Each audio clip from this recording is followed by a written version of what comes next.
ni icyemezo gikomeye cyane kimaze gufatwa mu kanya gatoya, ariko kandi mbabwira ko ari inkuru nziza cyane ku gisirikare cy'u Rwanda. Leta zunze ubumwe za Amerika biciye kuri perezida wabo Donald Trump amaze gufata icyemezo gikomeye cyane.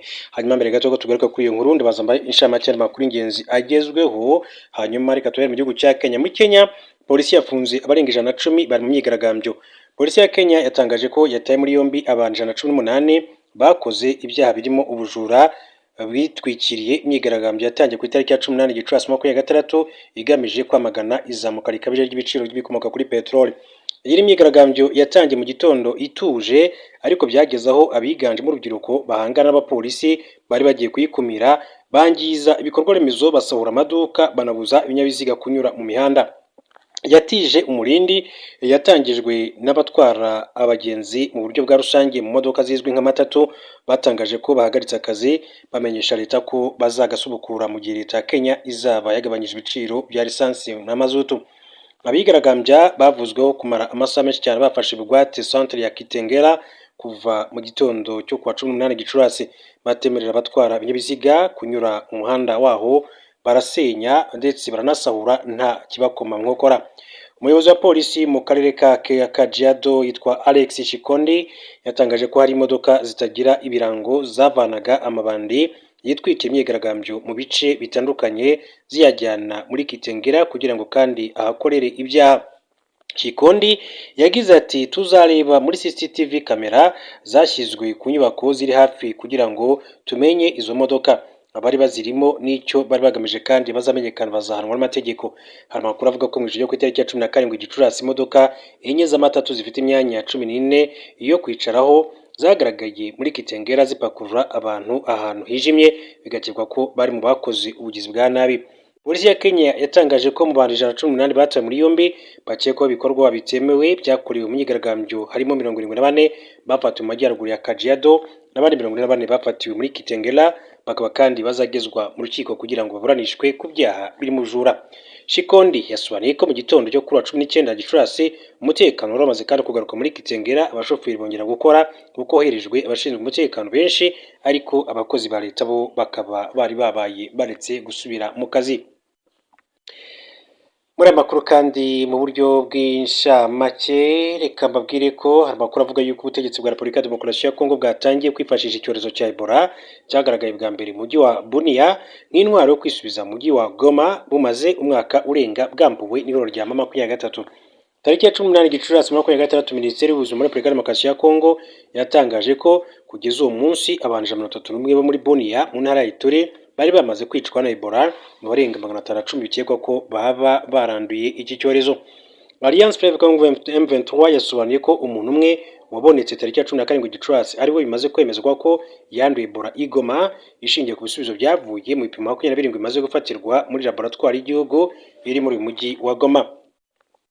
Mu kiganiro n'abanyamakuru cyabaye kwa 19 Gicurasi, umuvugizi wa guverinoma ya RDC Patrick Muyaya yatangajwe ko kugira ngo Ebola kandi ikumirwe igoma mu buryo kandi bufatika bisaba ko abanyarwanda nabo bakoresha bava ku butaka bwacu. Ati abanyarwanda nabo bakoresha n'imvugo Muyaya amenyereweho, aho abashaka kugaragaza ko abasirikare b'u Rwanda n'abarwanyi ba AFC M23 aribo bagenzura umujyi wa Goma n'ibindi bice byinshi cyane byo mu burasirazuba bwa RDC.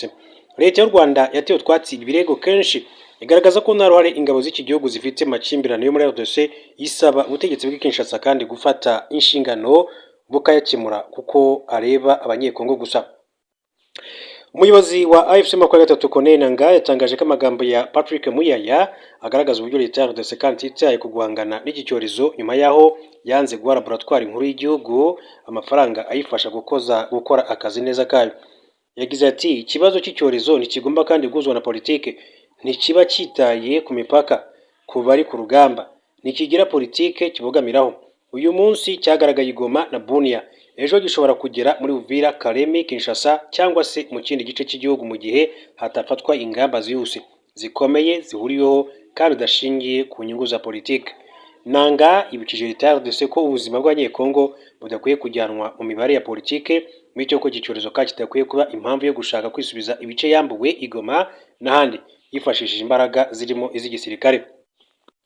Ati Alliance Fleuve Congo M23 iraburira leta ya Kinshasa ko kwifashisha ikibazo cy'ubuzima gihari nk'urwitwazo rwo gukomeza kandi ibikorwa bya gisirikare n'ibitero ku basivili batuye Igoma no mu bice bihana imbibi. Iri huriro ntiriziranganira igerageza iryo ari ryo ryose rigamije kandi kwifashisha ikibazo cy'ubuzima mu nyungu z'umutekano, igisirikare cyangwa politike. Umuyobozi wa FC23 yasabye kandi leta ya RDC guhagarika icengezamatwara ryayo cyangwa se ibirego biciriritse mu gihe kandi Ebola iri gutwara ubuzima bw'abanyekongo, ahubwo igashyira imbere ubufatanye kugira ngo iki cyorezo kandi gitsindwe burundu nk'uko Colonel Nanga yakomeje kugenda bigarukaho. Hanyuma reka nk'uko nari nabibabwiye rero tuve kuri iyi nkuru tuje ku nkuru navuga ko ari inkuru nziza ku gisirikare cy'u Rwanda. Babwire ko ingabo z'u Rwanda ziri muri Mozambique by'umwihariko mu ntara ya Cabo Delgado zamaze igihe kitari gito. Amakuru avuga yuko leta y'u Rwanda yatangaje ko nyuma yo kubona ko umuryango umwe bw'Uburayi utangiye gukoresha ubutumwa bw'ingabo zarwo bwo kurwanya iterabwoba Cabo Delgado nk'igikoresho cya politike, yagiranye ibiganiro byiza na leta ya Mozambique yemera kwishyura ikiguzi cyose cy'ubutumwa aho kugira ngo ubuhagarare. Amakuru iki cyemezo cya leta y'u Rwanda niyo Mozambique yatangajwe na Minisitiri w'Ububanyi n'Amahanga Ambasaderi Olivier Nduhungirehe ku wa kabiri tariki ya 19 Gicurasi 2026. Ni mu gihe kandi umuryango umwe bw'Uburayi wari usanzwe utanga inkunga ya miliyoni 20 z'amayero yo gushyigikira ubutumwa bukomeje kandi kutavugwaho urumwe kubera impamvu za politike. Nkuko kandi rero aya makuru akomeza kugenda abishimangira muri rusange, ambasaderi wa AU muri Mozambique twa Antonio Maggiore arutse gutangaza ko uyu muryango yifuza gushyira imbaraga mu gutoza igisirikare cya Mozambique aho gukomeza kandi gushyigikira ubutumwa bw'u Rwanda. Ati kuri ubu turi mu biganiro, ati kubera ko ubutumwa nkuko nabivuze atumaze imyaka 4 kandi ntego no kuganira uko bwakongerwa n'umwanzuro uzafatwa ati n'ibihugu binyamuryango uko 27. Abajijwe niba umuryango umwe bwa Buraya cyangwa se European Union izakomeza gutera inkunga ubutumwa bwa RDF i Cabo Delgado, Maggiore yagize ati kuri ubu ni oya. Mu butumwa Minisitiri Nduhungirehe yashyize hanze yagaragaje ko ubutumwa kandi bw'ingabo z'u Rwanda bwatanze umusaruro ufatika. Ati muri 21 ingabo z'umutekano z'u Rwanda zagiye i Cabo Delgado ku butumire bwa guverinoma ya Mozambique mu myaka irenga 5 ishize. Ubutumwa bwagenze neza, amahoro n'ituze byaragarutse, imiryango yasubiye kandi mu ngo zayo, abana basubiye ku mashuri, ibikorwa by'ubucuruzi byongeye kandi gufungura, igisirikare cya Mozambique cyaratojwe kandi biracyakomeje, ndetse ibigo by'abanyamerika n'abanyaburayi byabashije gusubukura mu ituze ishoramari ryabo rya miliyari 50 za gaze. Yakomeje avuga ko muri icyo gihe kandi inzego z'umutekano z'u Rwanda zaba ubufasha bw'amafaranga buturutse mu kigega cy'Uburayi gitera inkunga ibikorwa byo kugarura amahoro EPF agize umugabane muto w'ibyo u Rwanda kandi rukoresha byose muri Mozambique ndetse n'ishoramari ya European Union i Cabo Delgado. Minisitiri Nduhungirehe yakomeje avuga ko nubwo ubutumwa bwandi bwatanze umusaruro, umuryango umwe wa Buraya wahisemo kubugira igikoresho cya politike kubera impamvu zitandukanye. Ati mu buryo bubabaje twabonye ko ubusabe bugera kuri bubiri ati bwa guverinoma y'u Rwanda kuri European Union ati bwakiranywe gushidikanya ndetse bugirirwa igikoresho cya politike n'ibihugu bimwe byo mu muryango umwe bw'Uburayi birimo bibiri byadukolonije. Ubufasha ati bw'ingenzi dutanga ku baturage bagenzi bacu bo muri Mozambique buhindurwa iturufu yo kunenga u Rwanda ndetse buteshwa agaciro n'ibihugu bisanzwe byungukira mu buryo bw'ubukungu ku musanzu wacu muri Cabo Delgado. Yavuze ko nyuma yo kubona aya mananiza y'abanyaburayi u Rwanda na Mozambique byahuye birangira kandi iki gihugu cyemeye kwishyura ikiguzi cy'ubutumwa bwa RDF i Cabo Delgado kugira ngo bukomeze. Ati niyo mpamvu rero uyu mwaka u Rwanda rwasubiye ku kintu cy'ibanze rufata umwanzuro wo kuganira gusa na guverinoma ya Mozambique yateye kandi izakomeza gutanga inkunga y'ibanze inzego z'umutekano z'u Rwanda ziri Cabo Delgado. Ati muri uyu murongo ufatanya hagati ya guverinoma ebyiri bwagenze neza kandi bizakomeza gutyo. Ati mu gihe akazi k'inzego z'umutekano z'u Rwanda i Cabo Delgado gashimwa n'igihugu cy'abavandimwe cya Mozambique. Mbere y'uko haba ibiganiro u Rwanda rwari rwatangaje ko mu gihe kandi hataboneka inkunga yo gukomeza uko ubu butumwa bw'ingabo zarwo rwiteguye kuzikora muri Mozambique. Minisitiri Nduhungirehe yari yavuze ko koko ingabo z'u Rwanda zidashobora kandi gukomeza aka kazi mu gihe zihozwa ku nkeke cyangwa se zigafatirwa ibihano. Ati rero twibukije ko ingabo z'u Rwanda ati mu gukora ako kazi zikorera igihugu cya Mozambique, abaturage ba Mozambique ndetse n'umuryango mpuzamahanga muri rusange, kuko ufite za sosiyete zikora ishoramari hariya zidashobora kandi gukora ako kazi zinengwa buri kanya zifatirwa ibihano zihozwa ku nkeke. ingabo z'u Rwanda zagiye muri Cabo Delgado muri Nyakanga 21 hashingiwe ku busabe bwa leta Mozambique yifuje ko yifashisha kurwanya ibikorwa by'iterabwoba byari byarahungabanyije bikomeye cyane intara kuva muri 17 kuva icyo gihe kandi amaze kujyayo ibyiciro bitandukanye. Hanyuma tuve kuri iyi nkuru ahubwo duce muri Congo mbabwire ko hari amakuru avuga yuko umuryango wa Lumumba ushobora kujyana leta y'Ububiligi mu nkiko. Umuryango wa Patrice Lumumba abaye minisitiri w'intebe wa Repubulika ya Demokarasi ya Kongo ushobora kujyana leta y'Ububiligi mu nkiko wishinja kudakurikirana abantu bamwishe tariki ya 17 Mutarama umwaka w'1961. Iki gitekerezo cyaje nyuma yaho umuntu wa nyuma wari usigaye mu baketswe uruhare mu rupfu rwa Lumumba, Etienne Davignon, apfuye tariki ya 18 Gicurasi 2026 hashize amezi abiri abacamanza bagenza ibyaha banzuye ko agomba kuranishwa. Davignon yari umwe mu badiplomate b'Ububiligi bakoreraga muri Repubulika ya Demokarasi ya Kongo. Ubushinjacyaha bwamushinje kandi kugira uruhare mu gufunga Lumumba no kumutwara mu buryo bunyuranyije amategeko ndetse no kumwandagaza, ariko yarabikakanye mu gihe cy'iperereza.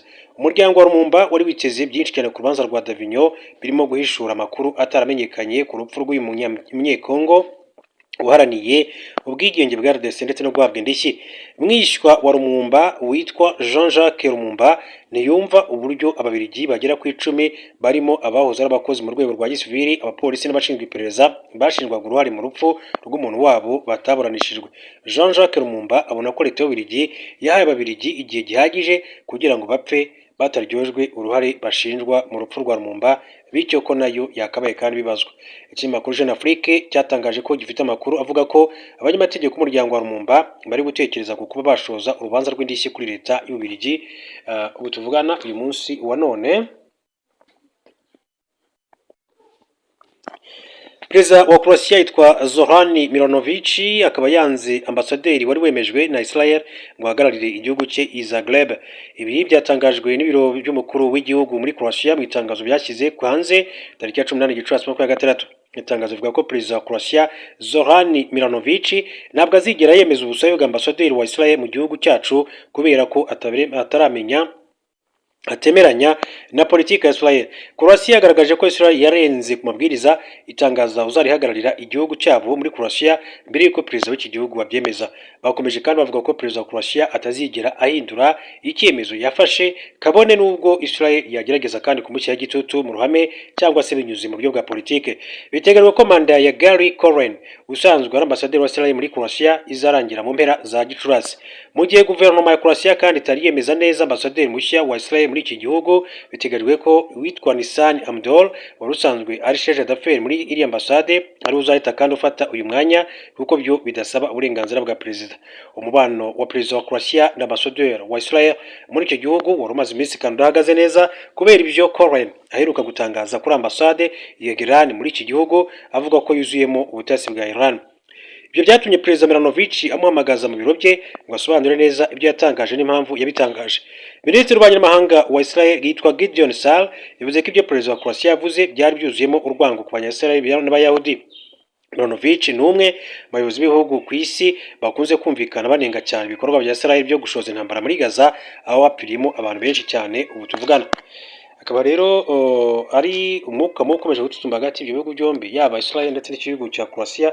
Gusa Trump nawe aragira ati Perezida wa Leta Zunze Ubumwe za Amerika yatangaje ko Amerika yagombaga kurasa kuri Iran, ariko igitero cyasubitswe habura isaha imwe ngo atange itegeko ry'uko igitero kigabwa. Yabwiye abanyamakuru muri White House ku itariki ya 19 Gicurasi 2026 haburaga isaha imwe ngo mfate icyemezo cyo gutera uyu munsi. Trump yavuze ko abari mu biganiro ku ruhande rwa Iran bashaka ko hasinywa amasezerano, ariko ko mu gihe nta cyagerwaho n'ubundi Amerika yarasa kuri Iran. Ati ndavuga mu minsi 2 cyangwa 3, haba kuwa gatanu, kuwa gatandatu cyangwa se ku cyumweru, hashobora kuba ikintu cyangwa se mu ntangiriro z'icyumweru gitaha mu gihe gito gishoboka. Ati kuko ntitwabemerera ko bagira intwaro nshya za nuclear. Umuyobozi wa komisiyo ishinzwe umutekano mu nteko ishinga amategeko ya Iran, Ibrahim Azizi, yavuze ko guhagarika icyo gitero ari uko Trump yari amaze kandi kubona ko bahura n'ingaruka zirimo n'ibitero bikaze. Umushinga w'amasezerano Iran iheruka gutegura warimo ko intambara zose impande zombi zihanganyemo zigomba kurangira, harimo iyo muri Liban, kuvana ingabo za Amerika hafi ya Iran no gusana ibyangijwe n'ibitero by'ingabo za Amerika zifatanyije na leta na Iran.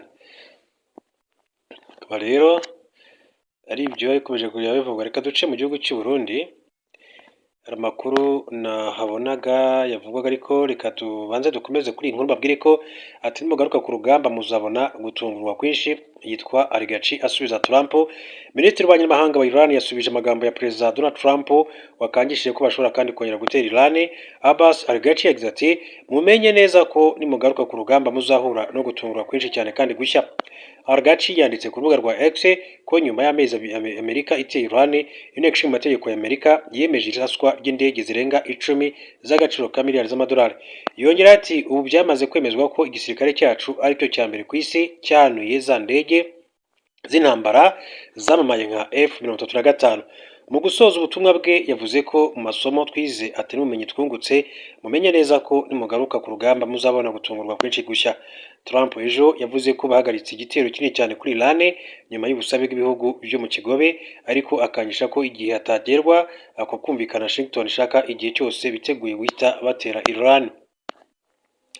Xi Jinping yabwiye Putin ko Beijing na Moscow kandi bikwiye gufashanya. Putin amutumira kugendera Uburusiya.